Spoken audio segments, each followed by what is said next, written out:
3, pemerintah kasih kesempatan saya menyelesaikan S1 dia di Manado.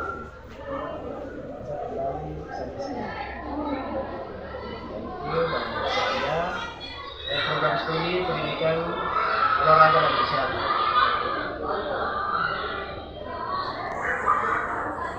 Silakan Ibu. Ini saya terima kasih kurikulum. Iya. Jadi nama saya Devlin Kartini. Saya mengikuti kelas sekolah sebagai Wakasek kurikulum dari tahun 2006. Ya, dari tahun 2006 sudah 10 tahun saja. Berbicara bahasa Indonesia.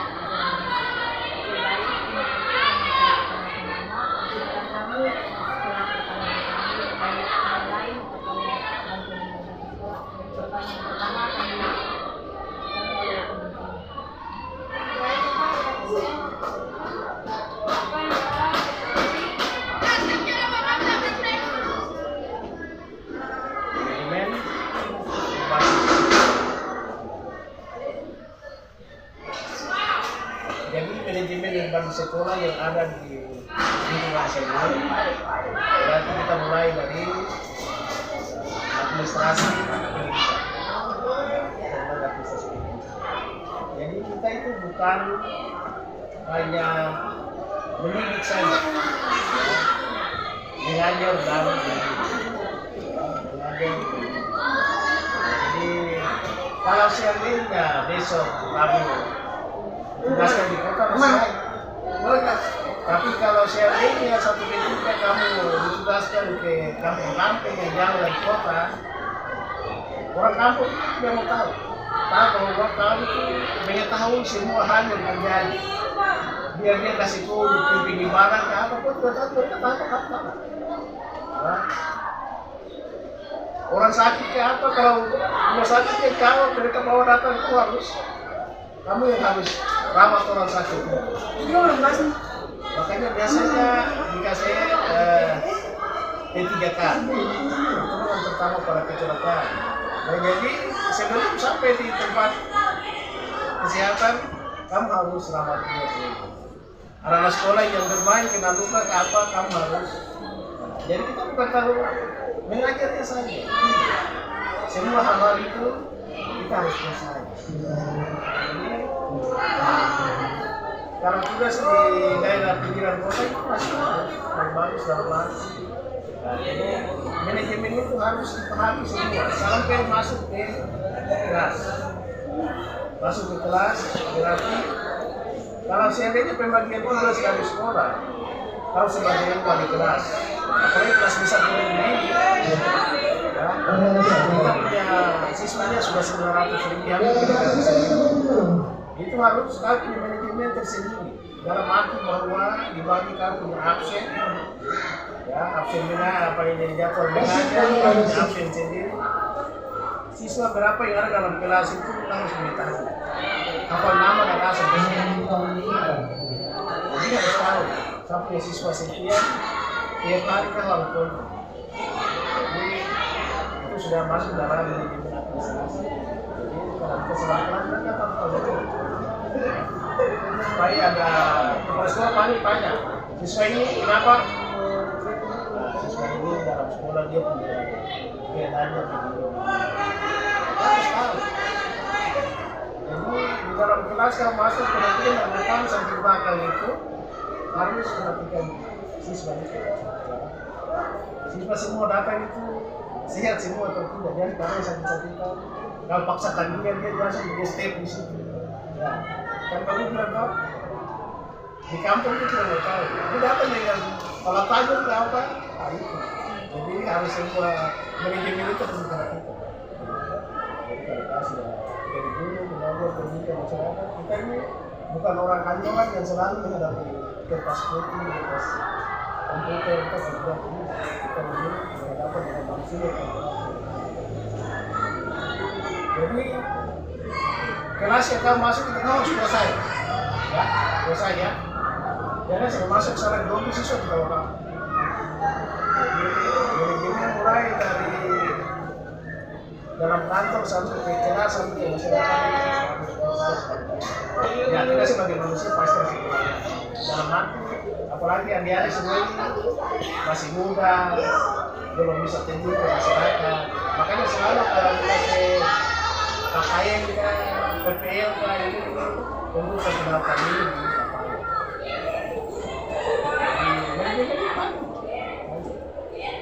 Ini kembali, kemudian bukan kita itu administrasi di dalam hal punya ruangan itu tersendiri. Hanya kalau misalnya kalau siswa bisa tahu dia arahnya kemana, apa izin semua tahu. Kemudian kami ke absen, terus kembali ke dalam kantor. Kalau seandainya yang kepastian kami untuk rapat aja satu persatu, apalagi kelas banyak ini, satu persatu masing-masing buat laporan sesuai dengan siswa yang ada di kelas. Saya punya siswa sekian, laki-laki sekian, perempuan sekian, agama Islam sekian, agama Kristen sekian, agama Katolik sekian. Itu secara kesekian dibagi lagi. Kristen laki-laki berapa, perempuan berapa. Islam laki-laki berapa, perempuan berapa.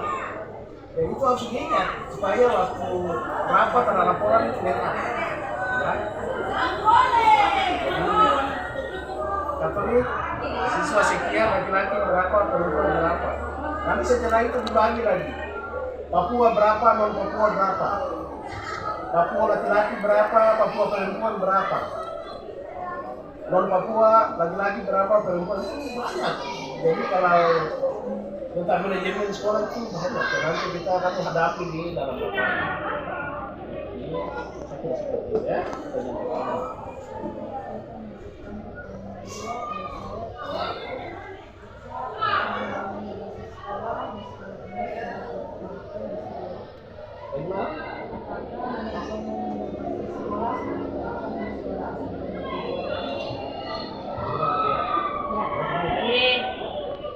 Yang pertama tadi saya tambahkan dari Kak Reda ya, jadi manajemen itu ada dua, internal dan eksternal.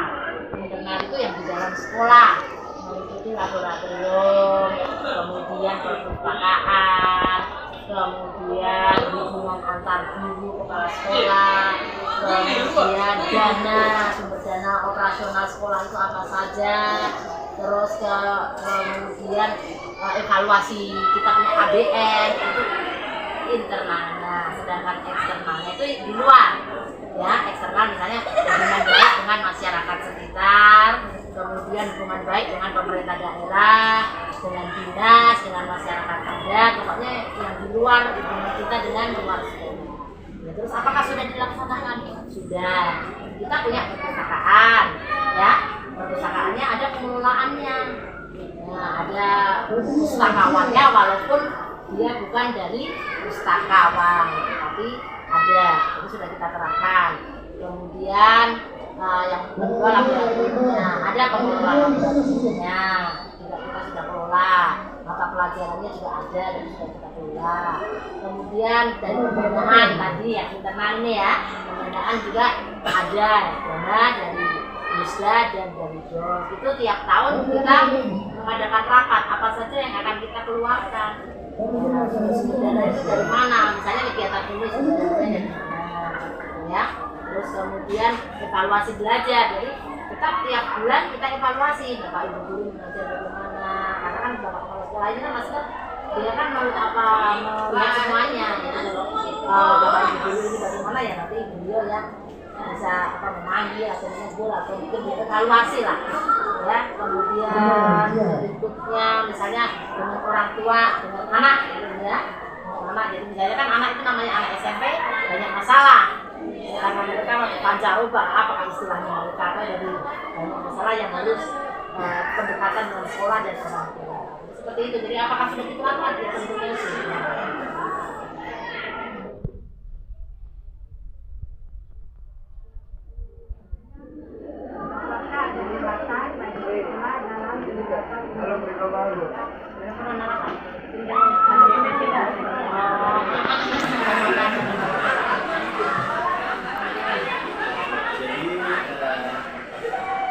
Kita sebagai tenaga pendidik itu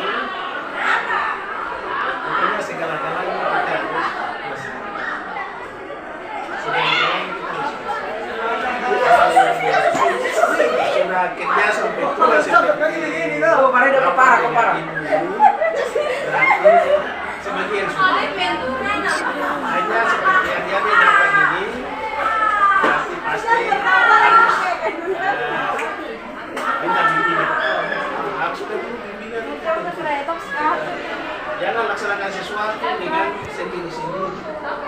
Kalau terjun ke sekolah, pasti di situ ada pimpinan sekolah. Harus bisa apa saya ini, apa bisa saya laksanakan. Nah, kalau dari pimpinan sekolah menyetujui hal itu semua, bisa laksanakan.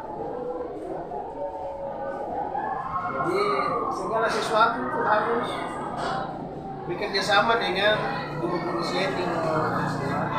Kalau sampai kalau kepala sekolah keluar ada makasih. Di sini Bapak nak punya makasih waktu kepala sekolah itu ada 4.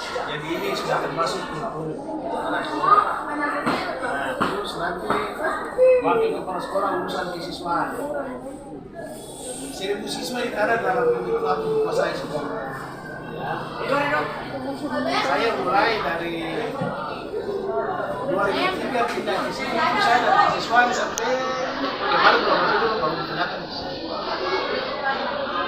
Karena mungkin karena saya orang Papua jadi saya bisa lepas. Tidak mungkin tidak tahu. Itu wakil kepala sekolah urusan kesiswaan atau wakil kepala sekolah sarana prasarana. Itu dia melihat seandainya jalan ke tanah sekolah yang ada kerusakan di mana, dia itu yang laporkan ke kepala sekolah, dilanjutkan ke karena apa yang benar, bos. Terus ada wakil kepala sekolah, humas masyarakat. Jadi kalau seandainya ada yang ada di wakil kepala sekolah humas itu, dia selalu melindungi masyarakat. Ada siswa yang orang tua juga selalu lapor begini. Ada yang kena musibah, atau urusan hubungan masyarakat. Nah, jadi di sini tuh Bapak punya wakil kepala sekolahnya ada 4. Jadi kalau masalah yang ringan-ringan berarti Bapak kasih ke wakil kepala sekolah dan selesai. Tapi kalau masalah yang berat berarti harus diserahkan. Nanti kalau ada sampai ke polisi kah, ke pengadilan kah, kita ini yang biasa kalau dia itu termasuk mereka dulu waktu Bapak masih ada di sini. Bapak itu selalu mengawas di lembaga, selalu mengawas di rumah sakit, selalu mengawas di tahanan kota. Anak-anak SMP kan sekarang jati dirinya berubah. Mereka mau tunjukkan mereka punya jati diri. Kalau SD masih bisa, SMA sudah mengerti. Kalau SMP ini lawan, Jadi kalau besok kalau kamu ada yang ngajar di SMP, apalagi kamu di guru perempuan, ya, segala sesuatu pasti lari ke guru laki-laki. Kita bantuan guru laki-laki. Ya, kalau persiapan ujian itu biasa Pak Guru sudah sejauh-jauhnya sudah macam besok bulan Maret mereka ujian. Januari itu Pak Guru sudah ingatkan mereka. Jangan sampai ada masalah hal tertahan di rumah saya apa ini lembaga atau di Polres atau di rumah sakit. Jadi modelnya seperti itu. Jadi Pak Guru sudah bilang kita itu segala bentuk masalah yang nanti terjadi kita hadapi. Karena kita jadi semua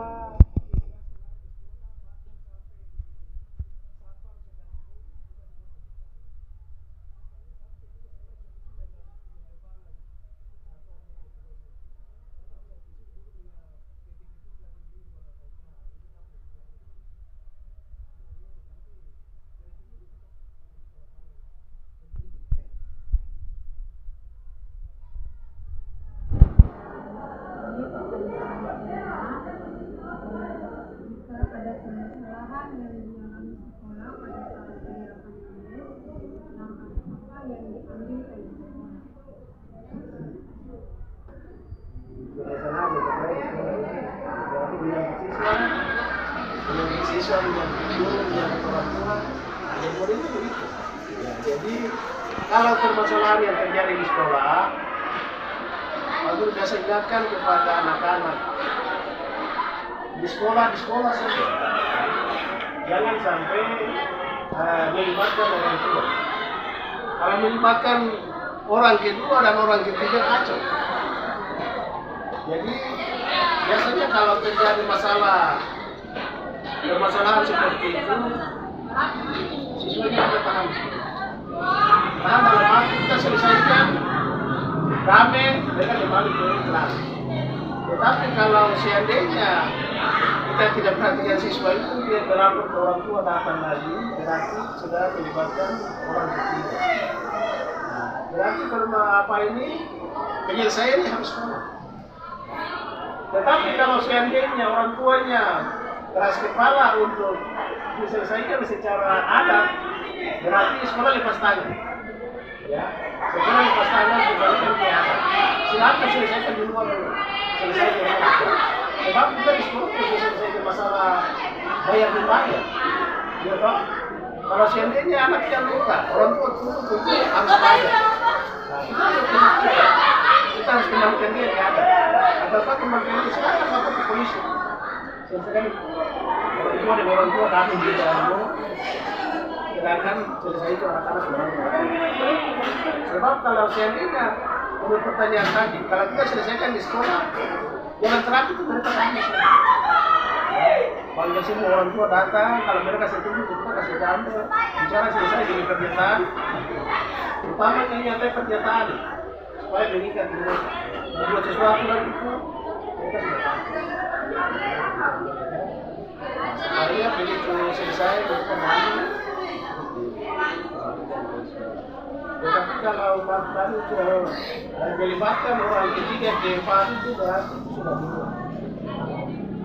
Kita tidak punya hak lagi untuk menyelesaikan secara bayar bayar tidak. Kalau untuk merasa anak ini kena luka, harus orang tua bayar denda atau bayar darah. Itu di sekolah itu tidak punya kewenangan di situ. Paling kita serahkan lapangan. Ada masalah terjadi di sekolah, tapi kalau orang tua keras hati itu harus bayar dibayar, kan tidak bisa di pihak sekolah tidak bisa. Jadi nanti kalau semua perilaku ini di kampung, anak-anak berkelahi, orang tua mulai yang sama datang dengan alat tanya, misalnya datang, tidak usah tangan, kembali kan dia dengan ada satu pada kampung.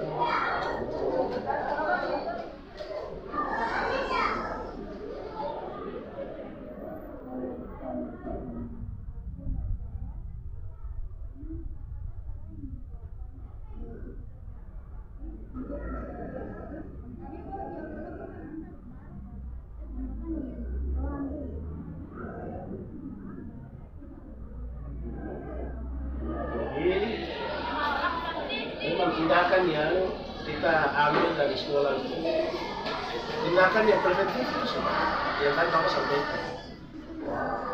Jadi apalagi tadi Bapak bilang ulangi lagi model sekolah yang banyak siswa begini. Jadi mulai Mapudoro, mulai ini.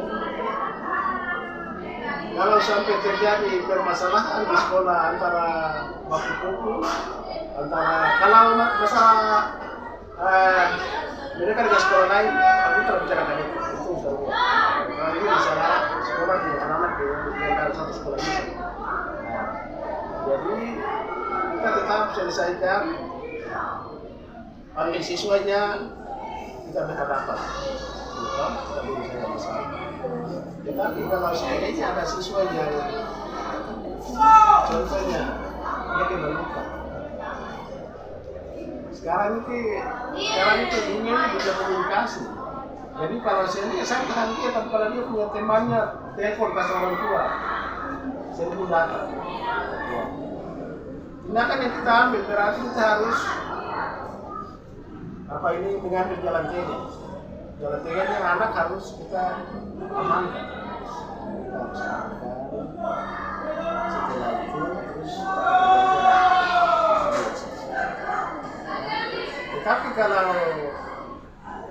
orang tuanya keras kepala untuk menyelesaikan di luar, tetap aku bilang juga silakan diselesaikan di luar. Tetapi untuk tindakan untuk mengeluarkan siswa tidak bisa. Dalam arti bahwa hal apa dulu? Ya, hal apa dulu kita bisa keluarkan? Karena kita kalau sentensi nanti kalau menghadapi siswa yang bermasalah, orang tua pihak yang dirugikan maunya harus anak itu dikeluarkan, harus ada pertimbangan tertentu. Ya. Itu kita bisa keluarkan lagi. Masalahnya apa? Masalah yang berat sekali. Sentensi yang ditangkap dengan ganja kan, ditangkap dengan narkoba kan, itu pasti kita pertimbangkan karena itu masalahnya agak berat. Masalah banyak, kami punya lagi di sana itu ada ganja sekian yang itu ada simpan, ya. Tetapi begitu Pak tangkap dengan anaknya bawa ke sana tanya dia kayak ini, siapa yang orang tua jelaskan. Ya, tapi kalau orang tua ke rumah sama apalagi orang tua perempuan itu menangis, ya, dengan anaknya. Ya, tapi ya, kita sebagai manusia kita dimaafkan. Maafkan dalam arti tidak lapor sampai di macam di reskrim salah satu. Dan mungkin dikerjakan lain-kali dan sebagainya. Jadi kita punya tindakan dari sekolah itu tindakan mendidik. Ya, kita di sekolah itu tindakan mendidik. Dan nanti dari sudah dibunuh, sudah mengajar, tidak bisa merupakan begitu saja. Ya. Harus mendidik, membina, mengarahkan semuanya. Karena kita itu namanya giling kecil yang berjalan di mana-mana. Kita harus menyerang orang lain. Walaupun kita tidak main di mimbar untuk komparasi sama ini, tapi kita mengajar itu sudah termasuk dalam hidup. Mengajar itu sudah mulai membimbing anak-anak, membimbing masyarakat yang ada di situ ke arah yang kita kan pendeta lain, pendeta kita membimbing anak satu kelas itu sudah termasuk dalam pendidikan. Jadi mereka dididik itu berjalan di tengah-tengah masyarakat. Sampai di kampung malam juga terlalu berlaku ya Pak. Sintetik. Jadi ini maksudnya begini dulu, sudah jelas. Jadi kalau misalnya manajemen kita terapkan, jadi kalau misalnya ya tentang apa hubungan baik dengan KPM, kan itu ada jadwalnya, itu sudah termasuk manajemen seperti itu. Misalnya ada tulisannya, ada dokumennya, itu manajemen. Ya kan diajarkan begitu kan? Iya.